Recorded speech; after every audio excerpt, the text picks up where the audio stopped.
Hello guys. तो मैं ये वीडियो लेकर आ चुका हूँ जो कि मैंने आप लोगों से बोला था कि मैं एक डेडिकेटेड वीडियो बनाऊंगा। पूरा प्रोसेस बताया है मैंने इस वीडियो में। अब वीडियो को एंड तक ज़रूर देखना। वीडियो थोड़ी सी लंबी होगी क्योंकि मैंने सारे डाउट्स क्लियर करे हैं। एक्चुअली ये वीडियो इसलिए बनाई है मैंने क्योंकि आप लोगों के डीएम बहुत ज़्यादा हो रहे थे, बहुत ज़्यादा। सब जिनका रिप्लाई करना मेरे लिए बहुत ज़्यादा टफ हो रहा था। बहुत से लोगों का तो मैं रिप्लाई नहीं कर पाया, उनके लिए बहुत ज़्यादा सॉरी, क्योंकि बहुत ज़्यादा डीएम्स थे। मैंने कोशिश की है कि मैं सबका रिप्लाई कर पाऊँ। ओके। तो मैं आप लोगों का ज़्यादा टाइम वेस्ट नहीं करूँगा। एक चीज़ बोलनी थी कि मैंने जब वीडियो पोस्ट की थी उस पर मैंने बिल्कुल भी एक्सपेक्ट नहीं किया था कि इतने ज़्यादा व्यूज़ चले जाएंगे। आप लोगों ने इतना प्यार दिया, उसके लिए बहुत ज़्यादा थैंक यू। मेरे 17 फॉलोअर्स थे, एक दिन में मेरे 500 प्लस फॉलोअर्स हो गए हैं। उसके लिए बहुत ज़्यादा थैंक यू। मैंने बिल्कुल एक्सपेक्ट नहीं किया था। तो मैं अब लगा रहूँगा, मैं आप लोगों के लिए डेली अपडेट्स लेकर आऊँगा। जैसे ही मेरे को मिलेंगे मैं आपके लिए अपडेट्स लेकर आऊँगा। अब मैं आपका ज़्यादा टाइम वेस्ट नहीं करता हूँ, सीधे टॉपिक पे चलते हैं। पहला सबसे कॉमन डाउट जो ये था कि भाई हमें कैसे पता लगेगा कि कौन सी कंपनी में इंटरव्यू चल रहा है और कब है। इसके लिए आपके पास दो ऑप्शन है। पहला, कि अगर आपका कोई फ्रेंड किसी कंपनी में काम करता हो तो वो आपको अपडेट दे दे। दूसरा, कि आप Naukri.com और LinkedIn.com दोनों पे अपना अकाउंट बना लीजिए। ठीक है। और जितनी भी कंपनीज आपकी सिटी में है उन सबको फॉलो कर लीजिए। वो जैसे ही पोस्ट डालेंगी आपको पता लग जाएगा। आपको डेली चेक करते रहना है कि किसी कंपनी ने पोस्ट डाली है या नहीं डाली। तो ऐसे तो आपको पता लग जाएगा कि भाई कौन सी कंपनी में इंटरव्यू है, कौन सी कंपनी में नहीं है और कब है। दूसरा सबसे कॉमन क्वेश्चन कि मैं ग्रेजुएशन चल रही है मेरी, क्या मैं एलिजिबल हूँ?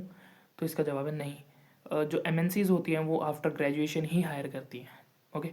तो अगर आप ग्रेजुएशन चल रही है तो आप ग्रेजुएशन कंप्लीट कीजिए और फिर ही जाइए। तीसरा सबसे कॉमन क्वेश्चन जो कि बहुत ज़्यादा कॉमन था, बहुत ज़्यादा लोगों ने मुझसे पूछा है कि भाई मेरा 8 मंथ का एक्सपीरियंस है, क्या मैं इंटरव्यू देने जाऊं या नहीं जाऊं? तो इसका जवाब है कि मत जाओ भाई, 1 साल कंप्लीट कर लो, क्योंकि फ्रेशर्स को बहुत कम सैलरी मिलती है। अगर आपका 1 साल का भी एक्सपीरियंस है तो आपको थोड़ी सी अच्छी सैलरी मिल जाएगी। अगर 8-9 महीने आप कंप्लीट कर चुके हो तो 3-4 महीने में कोई बड़ी बात नहीं है। एटलीस्ट आप 1 ईयर तो कंप्लीट कीजिए। ओके। तो अगर आप 1 ईयर कंप्लीट करोगे आपको थोड़ी अच्छी सैलरी मिल जाएगी, क्योंकि फ्रेश वापस से फ्रेशर पे जाना नॉट अ गुड ऑप्शन।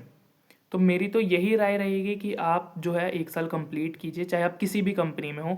आप चाहे किसी नॉर्मल कंपनी में हो या फिर किसी भी एमएनसी में हो, तो आप अपना 1 ईयर कंप्लीट कीजिए। फिर अगर आपको स्विच करनी है तो आप कीजिए, आपको अच्छा पैकेज मिलेगा। तीसरा क्वेश्चन था, तीसरा है, चौथा हो गया होगा। ओके।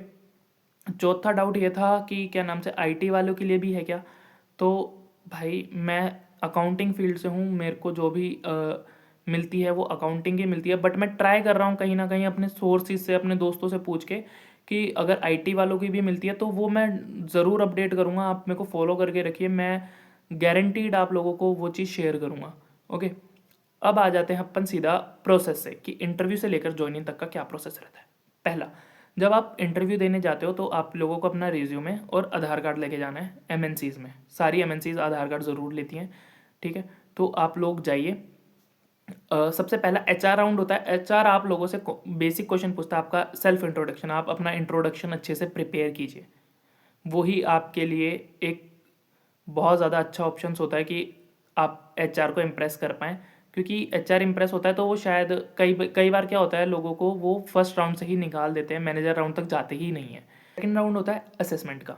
किसी कंपनीज़ में होता है, किसी कंपनीज़ में नहीं होता। जैसे कि मैं अगर बात करूँ दो कंपनीज़ की जो कि जयपुर में ही है, पहली जेनपैक्ट, दूसरी इन्फोसिस।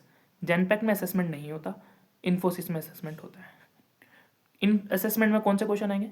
जिस प्रोफाइल के लिए आप जा रहे हो उसी रिलेटेड क्वेश्चन आते हैं। जैसे कि अगर आप अकाउंट्स के लिए जा रहे हो तो अकाउंट्स रिलेटेड 11th-12th के जो बेसिक क्वेश्चन होते हैं कि जर्नल एंट्री आपसे पूछ ली जाएगी, और जो भी नॉर्मल क्वेश्चन होते हैं वही आते हैं असेसमेंट में, ज़्यादा नहीं आता। थर्ड राउंड होता है आपका मैनेजर राउंड। मैनेजर आपसे क्वेश्चंस करेगा, आपको उनके जवाब देने। कॉन्फिडेंट रहना बहुत ज़्यादा ज़रूरी है। अगर आप कॉन्फिडेंट रहो, ऐसा नहीं है कि अगर आपको किसी क्वेश्चन का जवाब नहीं आता और आप नहीं दे पाओगे तो आप रिजेक्ट हो जाओगे, ऐसा नहीं है। क्योंकि ऐसा कभी नहीं होता कि अगर आपसे मैनेजर 10 क्वेश्चन पूछ रहा है तो आपको 10 के 10 ही आते होंगे, ऐसा नहीं होता। अगर आपने 7 6 7 का भी जवाब दिया तो चांसेस हैं कि आप सेलेक्ट हो जाओगे। ओके। मैं अभी सिर्फ इन्फोसिस की बात करूँगा कि इन्फोसिस का प्रोसेस क्या है। अगर आप सेलेक्ट हो जाते हो तो मैंने आपने देखा होगा कि मैं वॉक इन के लिए ज़्यादा बोलता हूँ। मैं आप लोगों ने मुझसे बोला होगा कि भैया रेफर लगा दो, रेफर लगा दो। मैं आप लोगों को क्यों बोल रहा हूँ वॉक इन के लिए? क्योंकि वॉक इन में आपको सेम डे पे पता लग जाता है कि आप सेलेक्ट हो या नहीं हो। ओके। तो अगर आप सेलेक्ट हो जाते हो तो बहुत ज़्यादा अच्छी बात है। मैं दिल से खुश होऊंगा कि चलो कोई मेरी वीडियो देख के गया और वो सेलेक्ट हुआ, मेरे को बहुत ज़्यादा दिल से खुशी होगी। आप सेलेक्ट हो जाते हो तो इसके बाद का भी प्रोसेस है, वो मैं उसके लिए नेक्स्ट वीडियो बनाऊंगा, क्योंकि अगर मैं इसी वीडियो में कंटिन्यू करूंगा तो बहुत ज़्यादा लंबी हो जाएगी। आप कमेंट करना, ठीक है, कि आपको उस पर भी वीडियो चाहिए कि अगर हम सेलेक्ट हो जाते तो कितना टाइम लगता है, क्या प्रोसेस रहता है, ठीक है। तो मैं उस पर पूरी एक वीडियो बनाऊंगा। हाँ, एक क्वेश्चन रह गया था कि हमें कैब फैसिलिटी मिलती है कि नहीं। इन्फोसिस में कैब फैसिलिटी मिलती है।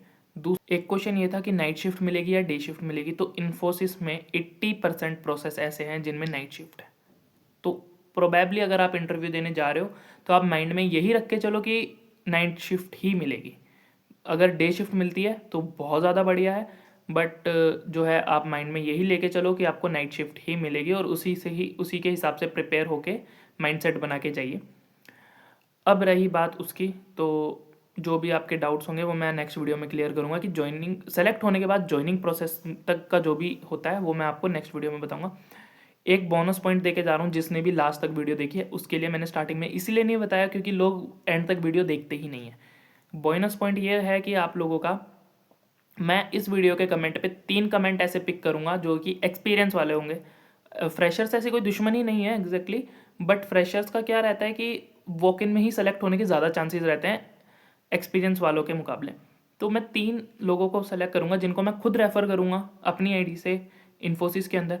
तो आप कमेंट कीजिए आपका नेम, आपका एक्सपीरियंस, कितने साल का एक्सपीरियंस है, आप कौन से डोमेन से हो। मैं प्लीज़ आपको रिकमेंड कर रहा हूँ कि जो अकाउंट फील्ड से हैं, R2R में है, P2P में, OTC से हैं, वही कमेंट करना। कमेंट तो सारे कर सकते हैं बट मैं जिनको रेफ़र करूँगा उनके बता रहा हूँ मैं। R2R, P2P, OTC, जो भी इन तीनों डोमेन्स हैं आप अपना डोमेन लिखना, अपना एक्सपीरियंस लिखना और अपना इंस्टाग्राम हैंडल लिख देना, ताकि मैं उन लोगों को इंस्टा स्टोरी पे मेंशन करूँगा कि आप लोगों की प्रोफाइल मैंने ली है, ताकि मैं उनसे रिज्यूमे ले सकूँ और मैं उनको खुद रेफ़र करूँगा। मैं 3 सेलेक्ट करूँगा ऐसे। तो आप जल्दी से जल्दी इस वीडियो पे कमेंट कर दीजिएगा और चैनल को सब्सक्राइब कर लेना, ताकि मैं नेक्स्ट वीडियो जो भी लाऊँ आप लोगों को जल्दी से जल्दी मिल जाए। ओके, मिलते हैं अगली वीडियो में और थैंक यू इतना सपोर्ट करने के लिए। Thank you so much.